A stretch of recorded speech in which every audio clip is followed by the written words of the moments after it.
dua benua, ada benua Asia, ada benua Australia, di tengah-tengah ada Indonesia.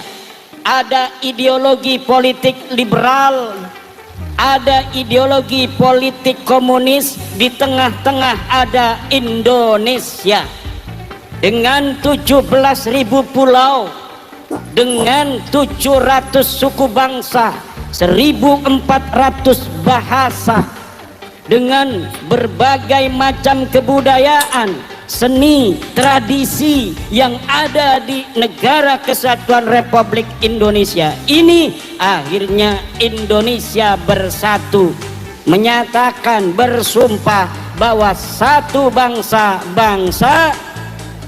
satu bahasa, satu negara, Indonesia. Inilah ibu-ibu yang harus ibu-ibu ketahui, bahwa hari ini dunia tidak baik-baik saja. Dunia,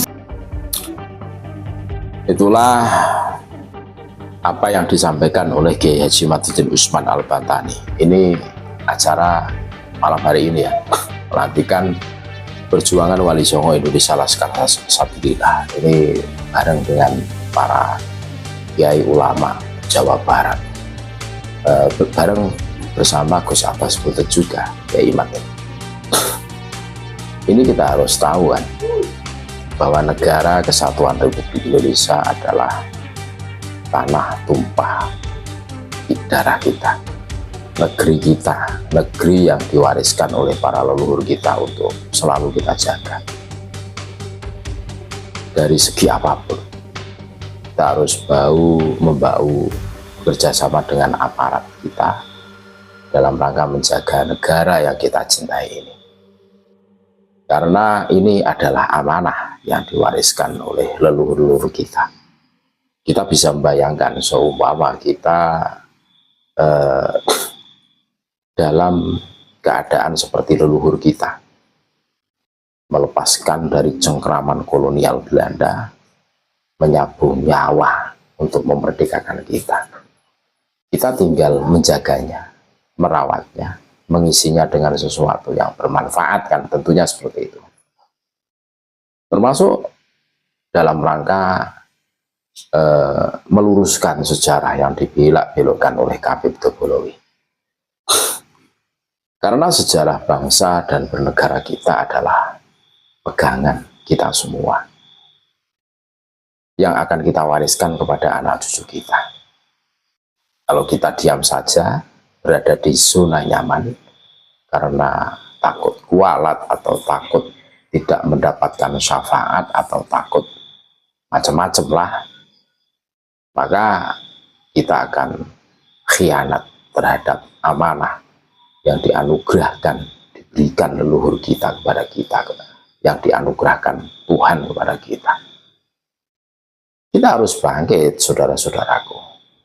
Indonesia yang luar biasa kaya raya, gemah ripah lojilawi.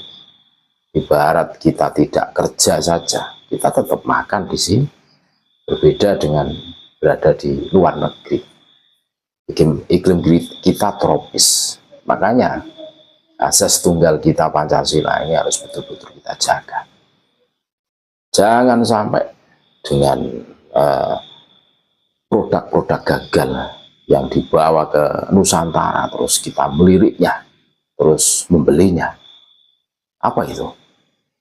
Sistem khilafah, yang sistemnya seperti apa kita belum tahu.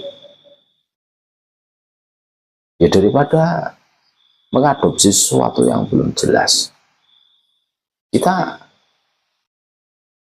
ikuti saja yang sudah jelas. Pancasila 90 lebih tahun kita merdeka, kita merasakan kedamaian, kenyamanan di bawah asas tunggal Pancasila, Bhinneka Tunggal Ika. Jadi apa yang disampaikan oleh Kiai Haji Madzuddin Usman Al-Bantani ini musyirun. Musyirun itu memberitahukan kepada kita semua betapa luar biasanya edukasi, pencerahan yang disampaikan oleh beliau.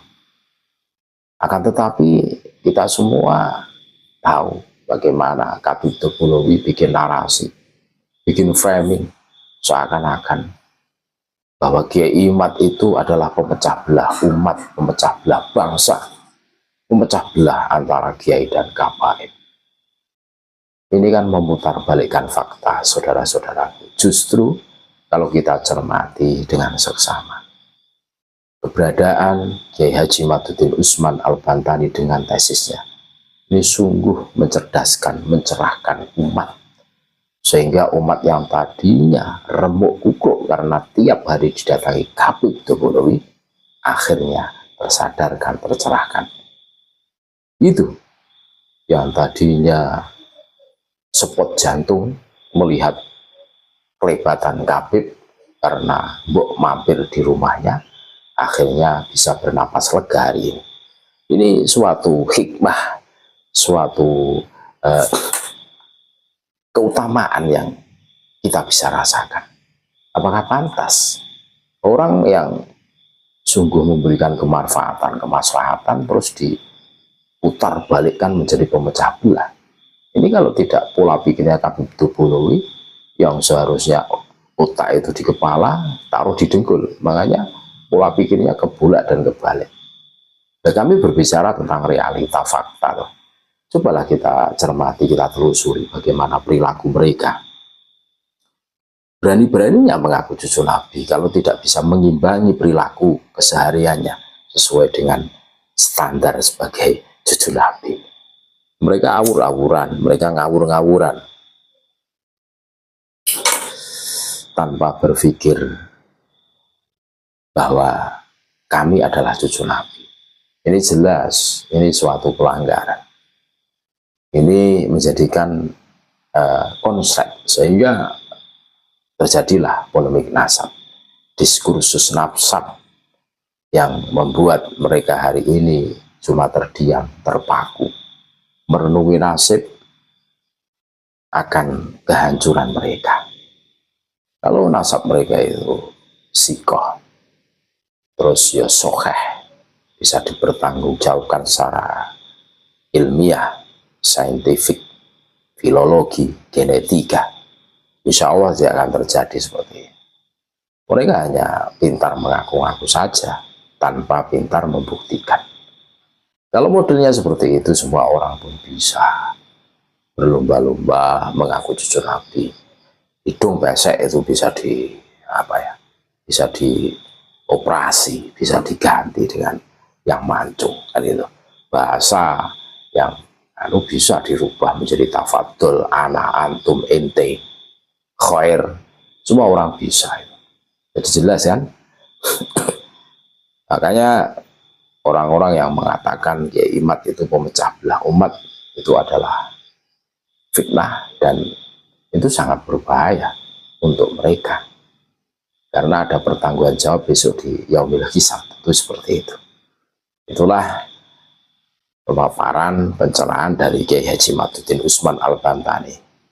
Kita adalah bangsa yang besar, kita adalah bangsa yang luar biasa, dan tanggung jawab kita bersama adalah menjaga negara kesatuan Republik Indonesia. Kita berbeda, tetapi kita satu. Jelaskan. Jangan seperti Khabib. Khabib itu rasis. Maunya menang sendiri, anti kritik. Kalau kritik, iya. Senangnya minta ampun.